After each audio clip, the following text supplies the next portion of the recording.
At the end of Alice in Wonderland, Mia Wasikowska's Alice refound her muchness. She declined a snobby wannabe fiancé and then took off to explore China by herself.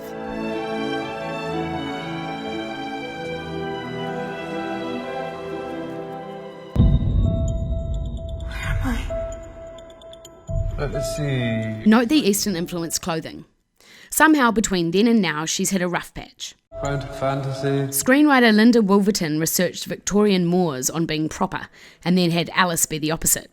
So it seems her independence has deemed her difficult by this smug doctor, and she's given the very Victorian diagnosis of female hysteria. Wolverton, who wrote Beauty and the Beast, Maleficent, and the first Alice film, is Disney's go-to for creating strong, well-rounded female characters. Don't let her get away!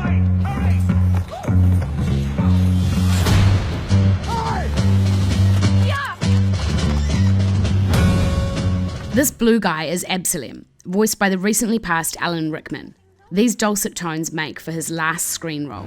You've been gone too long, Alice. The mirror here, or the titular looking glass, is placed above the fireplace. This imagery is taken directly from the Lewis Carroll book and John Tenniel's illustrations. This mint shot is our first look at Wonderland, showing off the gorgeous production design. The first Alice won Oscars for art direction and costuming. Costume designer Colleen Atwood returns here. She's a 3 times Oscar winner. She's done Chicago, Edward Scissorhands, Silence of the Lambs, and Tim Burton's Planet of the Apes. Come on, feel the vibration! Yeah.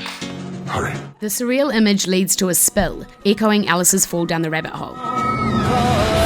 Tim Burton returns, but only in the role of producer. Taking over as director is James Bobin, the guy behind the recent Muppet movies, most of the Flight of the Conchords episodes, and Ali G.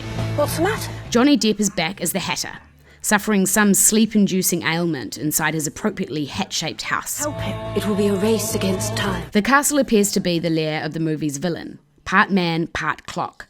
It's Time himself, played by Ali G /Borat /Sacha Baron Cohen.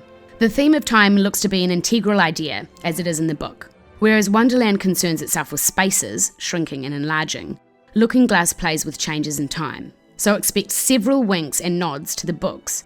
But like the first film, there are also significant departures. One is Time as a main character. While he's mentioned, this is not a character we see much of in the books. He appears to have the ability to alter time.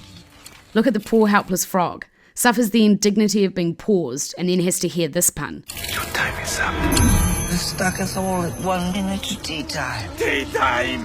Forever! The plot device is from Carroll's first Alice book, where the Hatter recounts that time is a he and that he's fixed time to 6 o'clock, which is why they exist in perpetual tea time. The fantastic Helena Bonham Carter is back as the Red Queen. She was imprisoned by Anne Hathaway in the first Wonderland. This is some earth-scorching destruction, evidently at the hands of the Jabberwocky. Though Alice slayed the Jabberwocky in the first movie, so maybe it's Jabberwocky's cousin. Or maybe there's a disruption in the space-time continuum. Off with your head! We all are. Here's the full cast of characters returning. The Dormouse, Bayard, the White Rabbit, March Hare, Cheshire Cat, Tweedledee and Tweedledum. The first book has a playing cards motif, whereas the second has a chess motif. Alice's physical journey is across a chessboard landscape.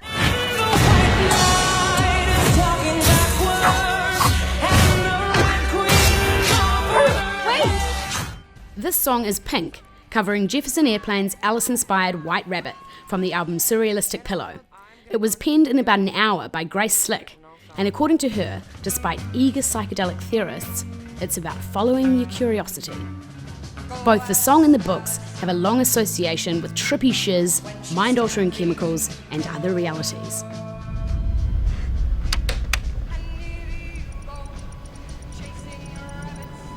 Oh, the White Rabbit. But the drug thing is mostly a theory born of the 60s. Lewis Carroll was a straight-up mathematician by all accounts.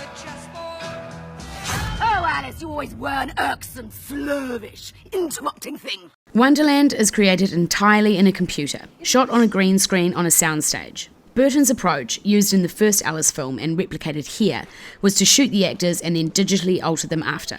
This is not the usual motion capture method, which digitally recreates the actor's face. Think of Andy Serkis with dots all over him. Burton said he wanted to avoid that CGI sheen, So what you see here is Helena Bonham Carter's face, but with a CGI-altered bulbous head and shrunken waist, or Johnny Depp's face with digitally enlarged eyes. This is what gives the world its distinctive hallucinogenic look.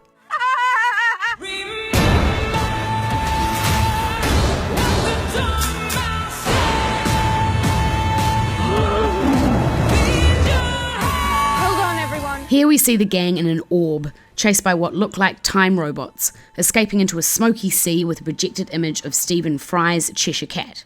Not sure what that's about, but it looks great. Oh no, not again! We end on this gag with Humpty Dumpty. Humpty, like Tweedledee and Tweedledum, is a character that existed in nursery rhymes before Carroll's books. He introduced them as ideas familiar to Alice and so likely to permeate her dream world. Sorry! Alice Through the Looking Glass is in cinemas May 26.